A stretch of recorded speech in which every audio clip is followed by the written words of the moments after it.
Então, vacina de HPV, sim, previne câncer. Existem algumas estatísticas já nos Estados Unidos, né? Aqui no Brasil ainda não, aqui no Brasil ainda é o cigarro, mas o câncer de orofaringe, né, um dos principais Também. causadores de risco, de fatores de risco hoje nos Estados Unidos é o HPV.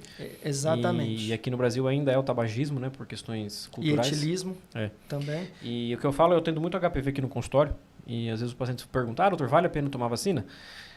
Com o HPV que ele está infectado, provavelmente não tem não vai ter grande eficácia.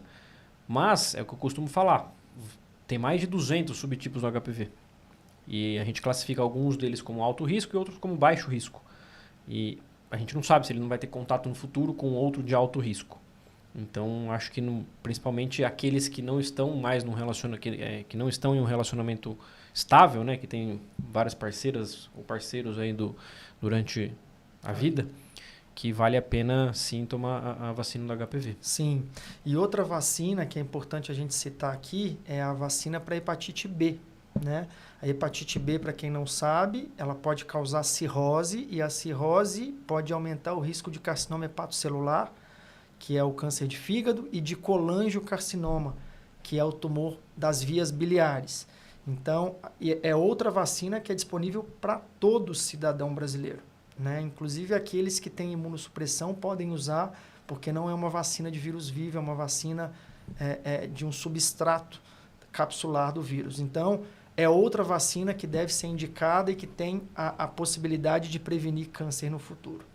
A gente ainda tem bastante paciente cirrótico por causa da hepatite B? No Brasil, não. No Brasil, não. Exatamente porque o calendário vacinal é muito efetivo para a cobertura de hepatite B, de vacina contra a hepatite B. Mas na Ásia, então, China, Índia, os países orientais, é a principal causa de cirrose hepática e de câncer de fígado, ainda a hepatite B. Porque lá a vacina ainda não está tão disponível como está aqui.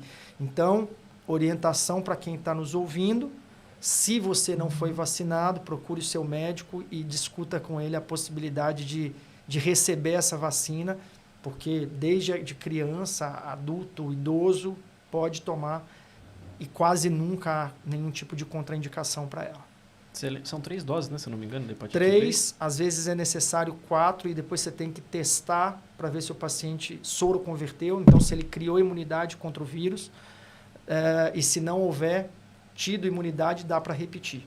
É uma vacina com pouquíssimos efeitos colaterais e com uma efetividade altíssima para a prevenção de cirrose por hepatite B. É importante a gente falar porque essa questão de vacina tem um grupo aí, enfim, um movimento anti-vacina saindo no mundo inteiro, né, na mídia. E essas fake news acabam atrapalhando muita gente, porque vacina, também a gente tem, não entrando no mérito da vacina do Covid ou não, mas as outras vacinas já estão no mercado há muito tempo. Muitas doenças foram erradicadas por questões de vacina. E a gente, às vezes, está vendo doenças voltarem, né? Por questões redução da cobertura vacinal. Exato. Eu acho que nós, médicos, temos o papel e o dever de orientar todo mundo, a população, é o que a gente está fazendo aqui, sobre os benefícios da vacina. Com relação ao câncer de colo de útero, eu lembro quando eu trabalhava no Hospital Geral de Guarulhos, tinha muita mulher que a gente precisava passar do Jota, porque quando fazia o diagnóstico já estava um tumor avançado e que não tinha muito mais o que fazer. Você passava o catéter, né, para poder desobstruir a via urinária, o tumor já estava tão grande que ele saía do útero e começava a cometer órgãos laterais, órgãos pélvicos, né? E aí um deles é o ureter, que é o caninho que transporta a urina ali do rim para a bexiga, né? E aí esse paciente ia para um tratamento de quimioterapia, enfim, radioterapia, às vezes a cirurgia. E muitas vezes o desfecho era ruim, porque o diagnóstico já estava tarde, né? E assim, é uma sensação de impotência quando a gente pega... Porque assim, é um tumor que acomete mulheres jovens. Sim. Né?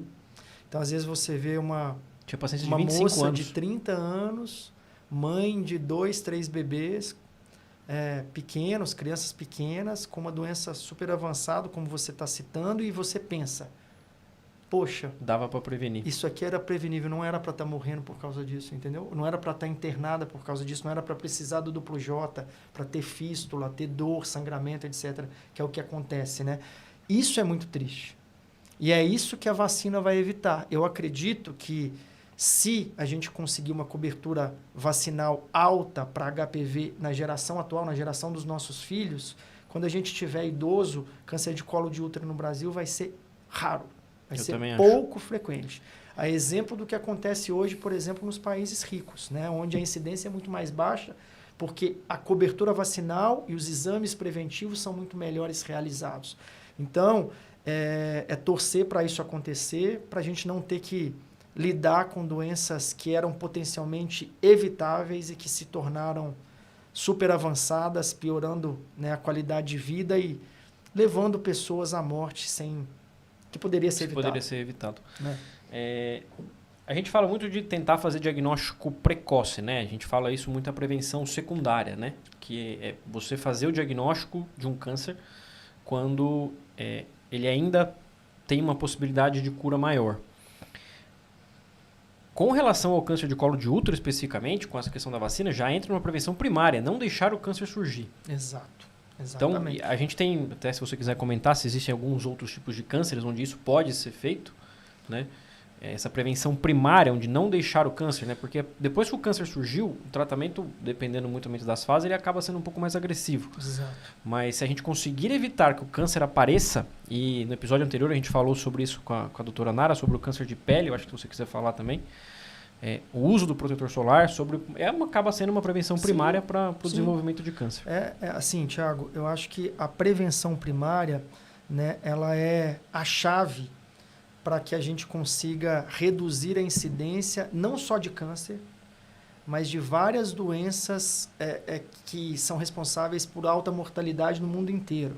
Então, doença cardiovascular, infarto, AVC, né, obesidade, diabetes, hipertensão, câncer. E qual que é a chave, pessoal? Isso só depende de nós, né? Porque a maioria das coisas que previnem doenças graves são as coisas que nós citamos aqui no começo. Então, é a gente se preocupar com o que a gente come, é a gente ter noites de sono adequadas, controlar o estresse, fazer atividade física, comer bem, tomar vacina quando precisar tomar vacina, se proteger do sol, né? Se possível, evitar cidades muito poluídas. Isso nem sempre é uma escolha fácil, mas é algo que também tem relação, né? Que a gente sabe que é um risco, e aqui a gente que está em São Paulo está correndo esse risco, porque é uma cidade poluída, né? E nem sempre a gente vai conseguir mudar.